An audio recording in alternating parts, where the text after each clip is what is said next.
अस्सलामुअलैकुम, मैं हूं निमरा सुहेल। आप देख रहे हैं लग न्यूज़। अब्दुल सत्तार हमारे साथ हैं। इकरारुल हसन ने शुफ वाले पीर की जो जाली करामात है उनसे पर्दा उठा दिया है। क्या उन्होंने करके दिखाया कुछ, उस पर बात करेंगे, लेकिन उससे पहले आपसे रिक्वेस्ट है कि अलग न्यूज़ को सब्सक्राइब करें, शेयर करें और कमेंट्स में अपनी राय का इजहार करें। देखिए, इकरारुल हसन साहब ने क्या किया है ये बताएं जरा। सैकड़ों सुइयां हैं, दर्जनों कीले हैं और उसके अलावा गोलियां हैं जो इंसान के मुंह से, एक पीर साहब हैं, बलावड़ा शरीफ से इनका ताल्लुक है, इन्हें पीर हक खतीब के नाम से जाना जाता है और ये निकालते हैं। और इनका उर्फ है शुफ शुफ। शुभ शुभ तो जाहिर है ये इसकी वजह से मशहूर हुए हैं, क्योंकि ये जब भी किसी भी चीज़ पर दम करते हैं और उसके बाद ये नाम नेहाद दम या ऐसे करते हैं शू शू, उसके बाद इंसान के मुंह से गोलियां निकलती हैं, इंसान के मुंह से लोहे की कील और सुइयां निकल रही होती हैं। उसके अलावा ये आंखों से हार बरामद करते हैं। तो ये कैसे मुमकिन है? हाँ। ये इकरार साहब ने, जाहिर है इसका एक, जैसे वो अपना स्टिंग ऑपरेशन करते हैं सरेआम, और जाहिर है इकरार साहब का एक लेआउट चलता आ रहा है कि सरेआम में कैसे वो करते हैं काम।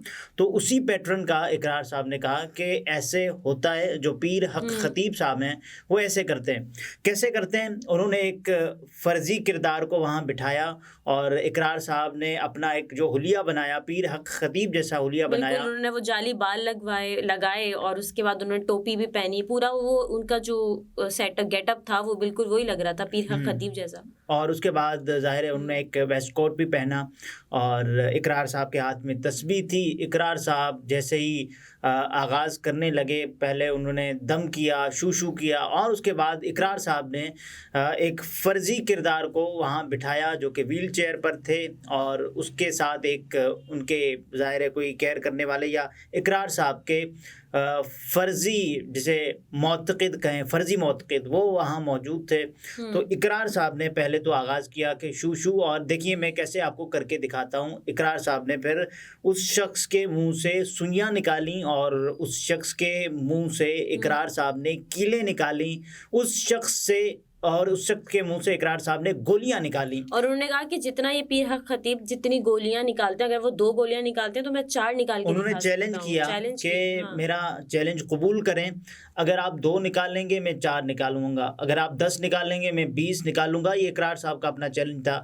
और उसके बाद जो वहाँ मौजूद थे इकरार साहब के साथ, उन्होंने ये कहा कि ये जो हक खतीब हैं ये एक प्लांटेड ड्रामा रचाते हैं, और जाहिर है ये कैसे होता है ये भी उन्होंने बताया। इसको हम डिस्कस करेंगे आगे जाकर, लेकिन जाहिर है उसके दरमियान क्या कुछ हो रहा होता है वो हमें नज़र नहीं आता। ये तमाम तर जो प्लांटेड लोग होते हैं, और जाहिर है उसके बाद उनके सामने ये ड्रामा रचाया जाता है और ये सोशल मीडिया पर वीडियोस अपलोड की जाती हैं। इकरार साहब के मुताबिक ये कोई 1-2 सालों से वो मेहनत कर रहे हैं इस पर, लेकिन अभी खातिर खा कामयाबी उनको नहीं मिली। लेकिन उसके बावजूद उनको ये पता ज़रूर चल चुका है कि ये ड्रामा कैसे रचाया जाता है। सबसे पहले जो प्लांटेड लोग होते हैं उनको ये कहा जाता है कि आप आएंगे भरी महफिल में और आपके सामने आप, यानी कि व्हील चेयर पर बैठा एक शख्स जो कि चल नहीं सकता, घूम नहीं सकता, फिर नहीं सकता, और उसके अलावा जैसे ही वो पीर साहब शू करते हैं उसके बाद झंझोड़ते हैं और वो शख्स चल तो क्या दौड़ रहा होता है और खुश हो रहा होता है।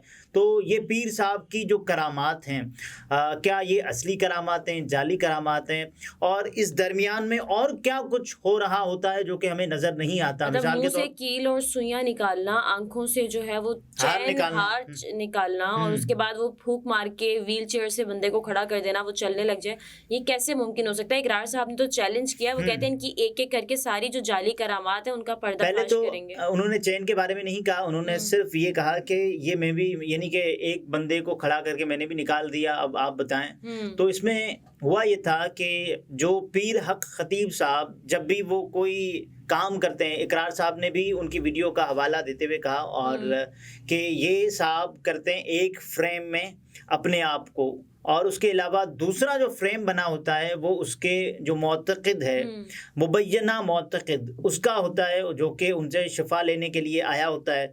तो 2 फ्रेम में 2 अलग अलग फ्रेम हो गए, और उसके अलावा जो दरमियान वाला फ्रेम जिसमें वो शू शू करके बंदे के मुंह से जो कुछ निकाल रहे होते हैं वो होता है, लेकिन उसमें ये नजर नहीं आता कि कैसे निकाला है।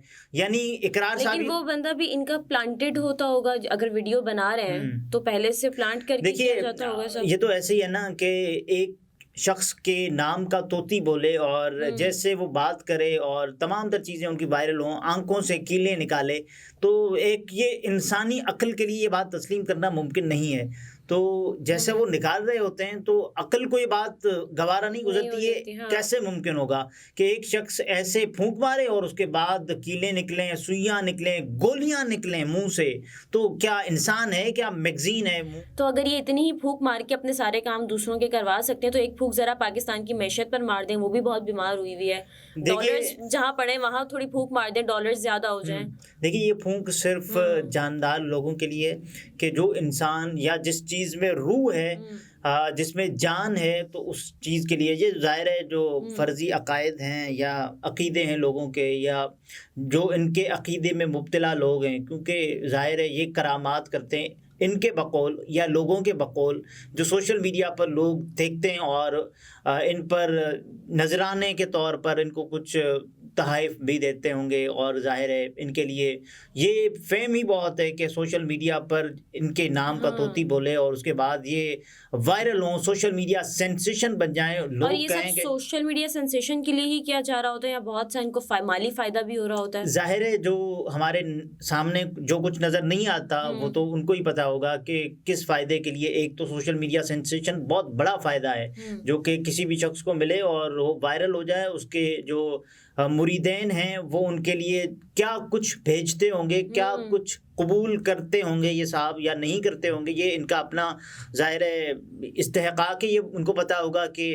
लेकिन एक चीज़ ये है ना कि आप लोगों को जो ड्रामा है, यानी एक फ्रेम आपने सेट किया जो कैमरा से या एडिटिंग के नाम से वाकिफ़ लोग हैं वो ये जानते होंगे कि एडिटिंग के ज़रिए फिर उनके मुंह में या पहले से कीलें मौजूद होती हैं। ये फ़र्ज़ी जो मरीज़ आते हैं और उसके बाद ये चलना फिरना शुरू कर देते हैं और ऐसे में सब चौड़े हो जाते हैं कि ये देखें पीर खतीब साहब ने तो कमाल कर दिया। लेकिन ऐसा नहीं होता और आम तौर पर जो सादा लोग हैं उनको बेवकूफ़ बनाने के लिए सब कुछ किया जा रहा होता है। और लोग बेचारे, वैसे तो नहीं आना चाहिए इस तरह के जो पीर जो जाली होते हैं उनकी बातों में, लेकिन लोग पता नहीं किस तरह भरोसा कर लेते हैं। वो तो सादा इंसान है, उनको नहीं। अच्छा, इकरार साहब ने ये चैलेंज किया है कि लाइव टीवी पर वो आएँ, अपनी करामात दिखाएं, मैं उनको लाइव दिखाऊंगा, नहीं तो ये जो आंखों से जो चैन निकालते हैं ना, उन्होंने कहा मैं ये भी जरा ये वाली जाली करामात जो है इनकी उस पर उससे भी पर्दाफाश करूंगा, ये भी करके दिखाऊंगा जिस तरह आज उन्होंने वो मुंह से कील और गोलियां निकालने का करके दिखाया, ताकि लोगों को असलियत पता चले और वो इस तरह के धोखे खाने से बच सकें।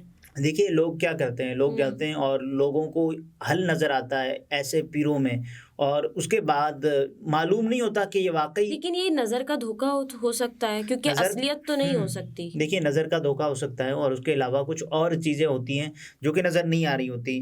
तो एक फ्रेम में वो साहब आए और उसके बाद जो कीलें नज़र आ गईं, उसके बाद उनका फूंक और उसके बाद जो मुतअद्दिद और चीज़ें निकल आईं उनके मुंह से।